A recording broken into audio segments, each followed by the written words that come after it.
You think you're a good person. You think that if you always smile, always give in, always sacrifice yourself for others, the world will reward you and people will respect you. But let me pour a cold glass of truth on your head right from the start. You're not a good person. You're just harmless. And the reality and the real world is nobody respects someone who is harmless. People can smell weakness just like a shark smells blood. You have behaviors that you call politeness, humility, or being down to earth. But in reality, these are signals you're broadcasting loudly to the world, saying, I have no value. Please walk all over me. The respect you're chasing cannot be begged for, it has been to be taken.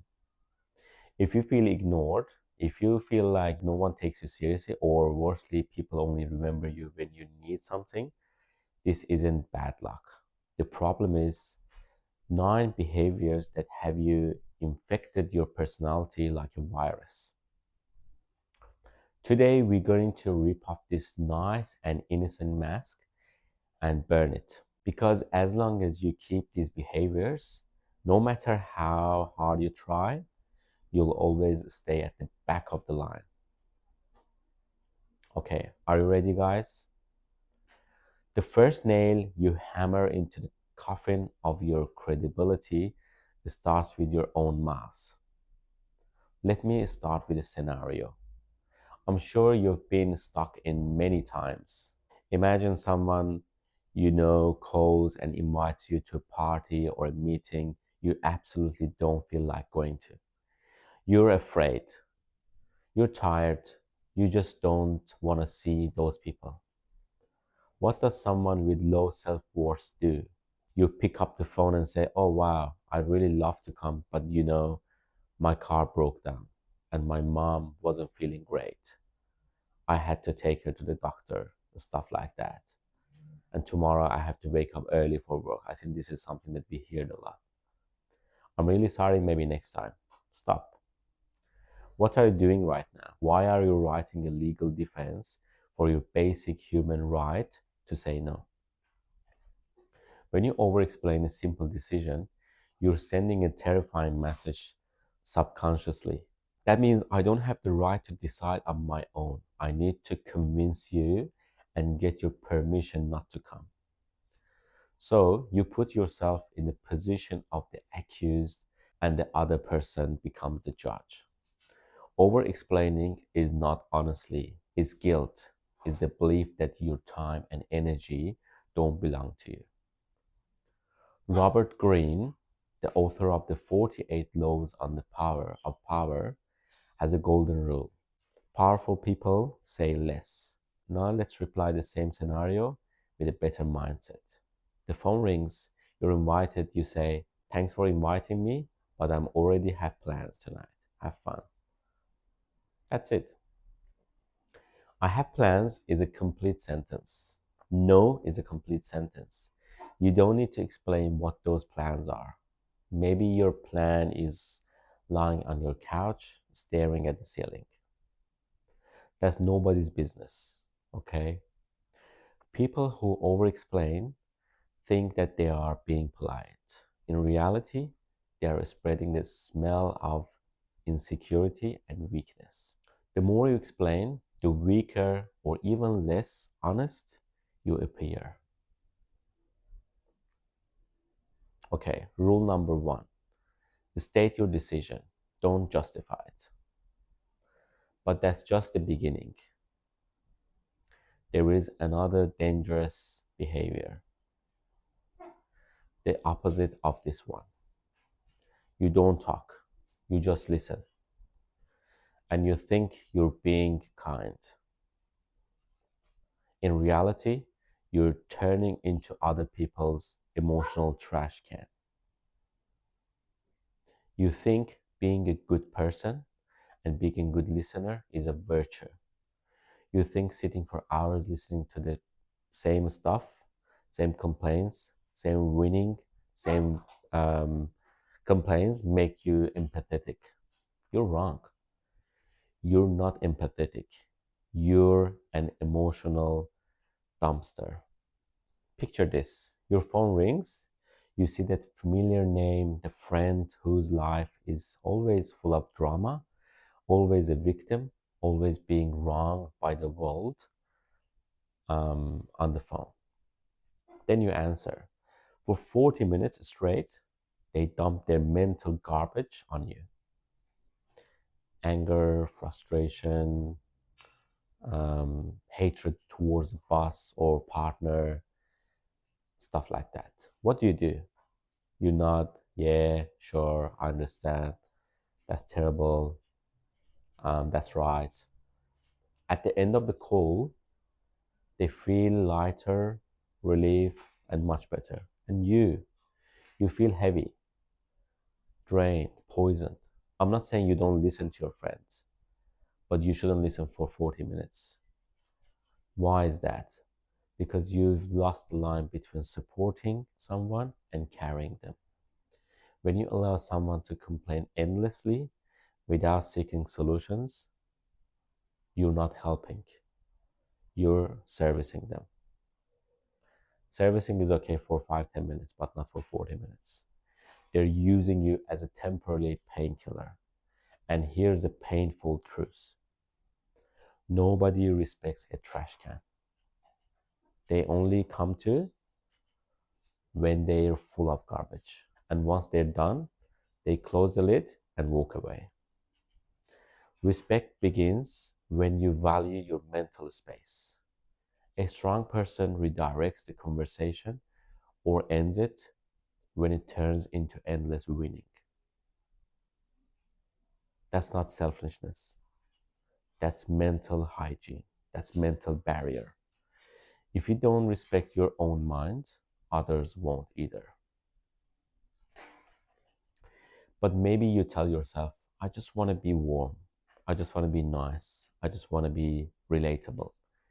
And that exact mindset leads to the next behavior, the one that delivers the final blow on your charisma. The moment you become your own executioner, there is a brief silence in a group, and to break the ice and seem funny, you start mocking yourself. Oh, look at my face, seriously. Well, we're unlucky anyway. With our low IQ, what do you expect? Our pockets are always empty, and blah blah blah. Everyone laughs. You laugh too. You want to do your vulnerability and make friends with them. You think that you're showing humility.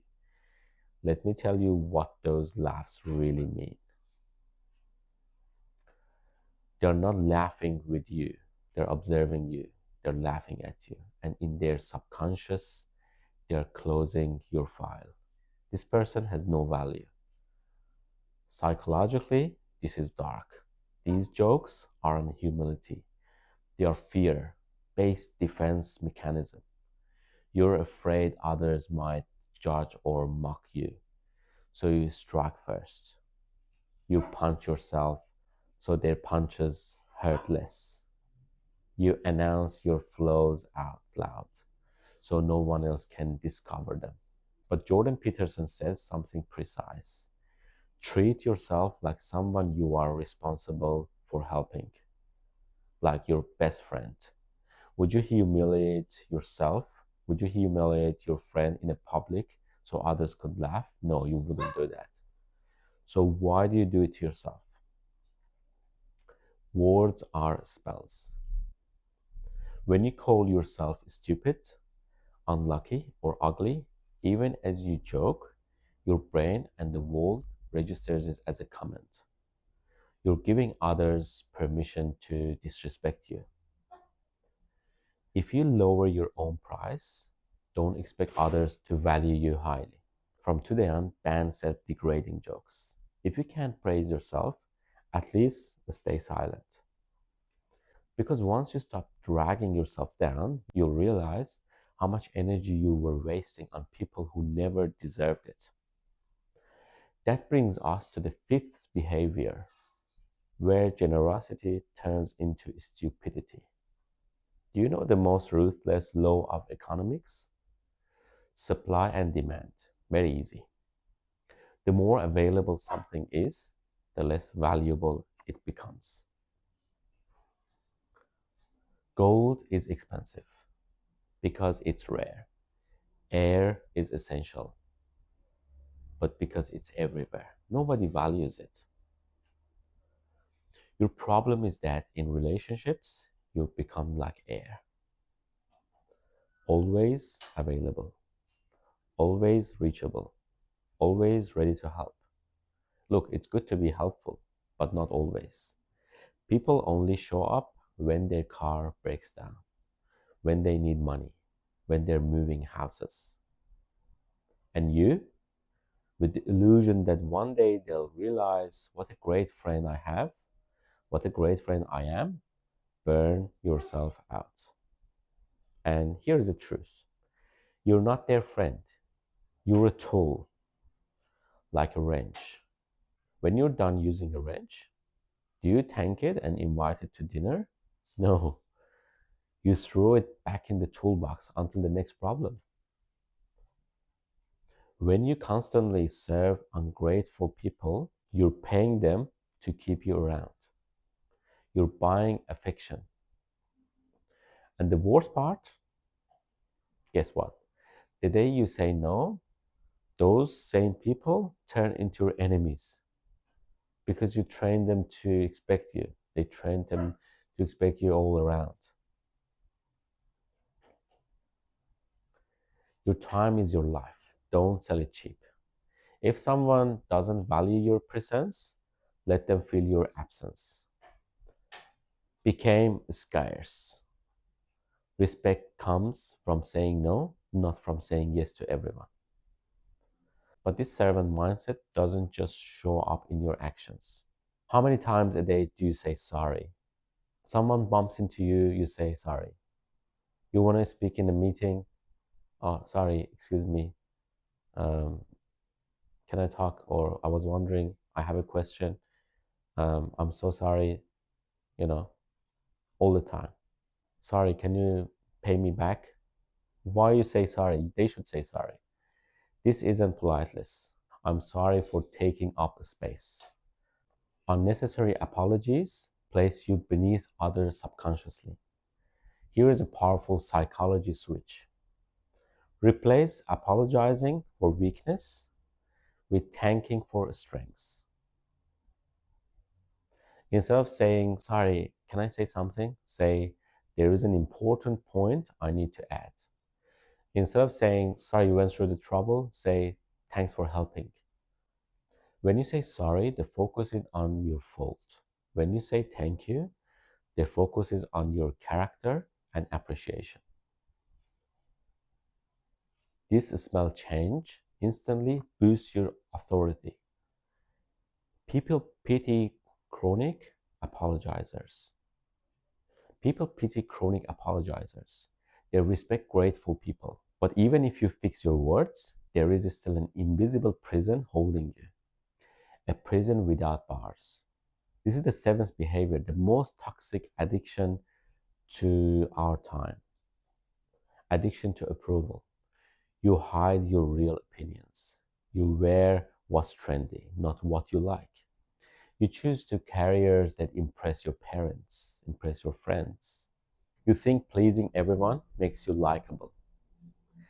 And here's the paradox: the more you try to please people, the more you try to please everyone, the less attractive you become. Because people pleasers have no identity, they are just mirrors of other people's expectations. And nobody falls in love with a mirror. People are drawn to those with edges, with principles, with ideas, with decisions, with the courage to say, I don't agree. If your only goal to be liked, you become harmless and boring. Worse, you betray yourself. Every time you nod while disagreeing, every time you smile while hurting, you tear off a piece of your soul. What's left? An empty shell that others control. Robert Greene says, choose respect over popularity. Popularity fades, respect lasts. Don't be afraid of being disliked. If nobody dislikes you, you're not doing anything. You're not doing anything that comes from your mind, anything important. But why do we crave approval so badly? Because we fear that the other side conflict, which brings us to the next cowardly behavior. I'm a peaceful person. I don't like conflict. That's the biggest lie you can tell to yourself. You're not peaceful. You're harmless. You're weak. There's a world of difference.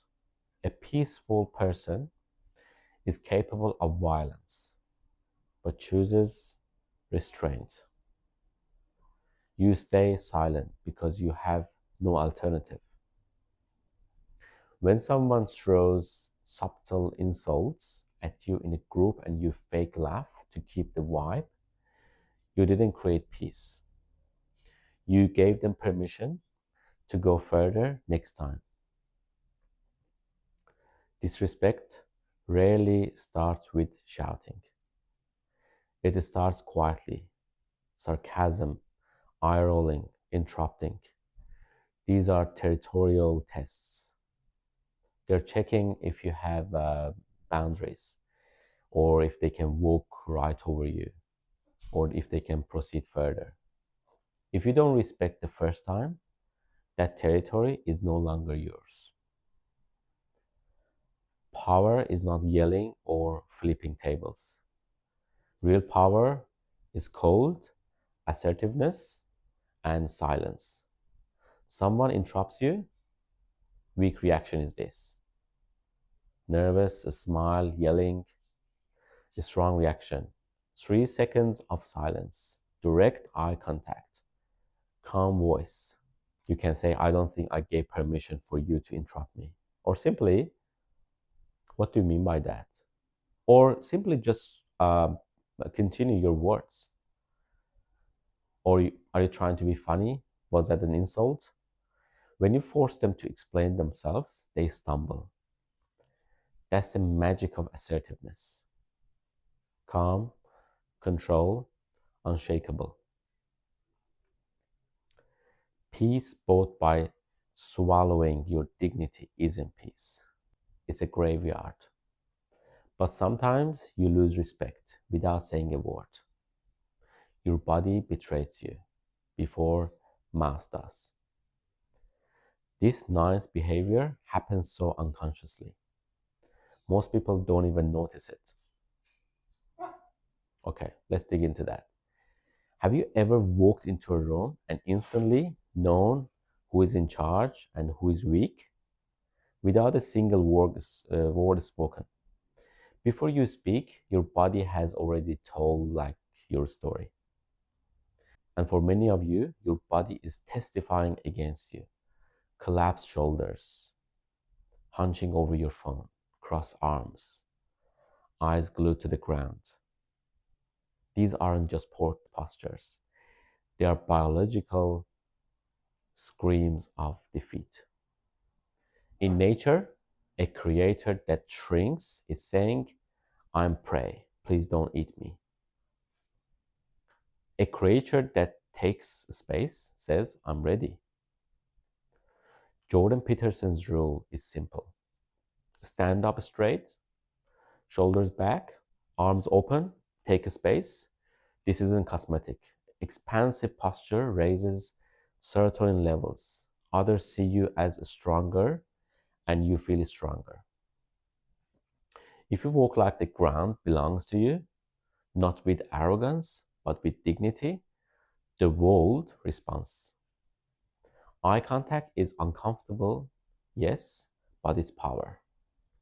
When you avoid eye contact with someone, with people, people subconsciously think you're lying or afraid. Fix your body, and your mind and reality will follow. Now let's talk about the final nail. A behavior praised in our culture, but actually lethal. You were raised on a lie. Break your ego so you'll be loved. When someone compliments you, you're taught to destroy your achievement. Wow, that was an amazing project. No, not really. It was nothing. Pure luck. Others did the work. I'm nobody. You think this is humility. It's not. It's an insult. When someone praises you and you reject it, you're saying your judgment is wrong. You don't know what you're talking about. You disrespect both their intelligence and your own effort. Why should you deny your sweet, skilled, positive behavior? This isn't humility, it's ingratitude towards your own abilities. People with low self worth treat compliments like a hot potato. They have to throw it away fast because deep down, they don't believe they're enough. From today on, learn to accept the praise, not with arrogance, with gratitude, with being thankful. When someone says, great job, just say, thank you. I'm glad you liked it. Accept that a compliment. Confirm that you did hard for or you put effort. You respect their opinion and your effort. If you undervalue your own product, nobody else will pay a high price for it. You're the first marketer of your personal brand. If you label yourself as cheap and defective, the world will treat you like clearance stock or sale stock. So far, we've covered 9 behaviors that destroy respect. But knowing isn't enough. Knowledge without action only increases regret. Okay, so guys, this is the moment of choice. All these behaviors are just leaves. The root is one word: fear. Fear of not being enough, fear of rejection. Here is the final secret, known only to those who have paid for it with experience. Lonely with dignity is 1,000 times better than belonging to a crowd that doesn't see you. I know tomorrow you might slip back into old habits. The mind forgets. That's why I made a visual roadmap on a mind map of these traps and how to escape them.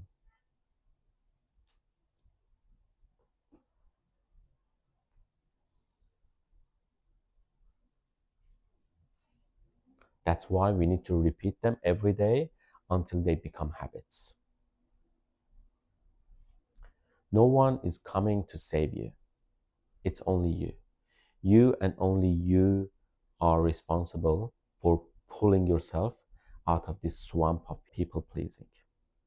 Start now. Hit the subscribe button, not for my numbers, but as a contract with yourself. Because the world treats you exactly the way you treat yourself. The map is in your hands. Change the game now.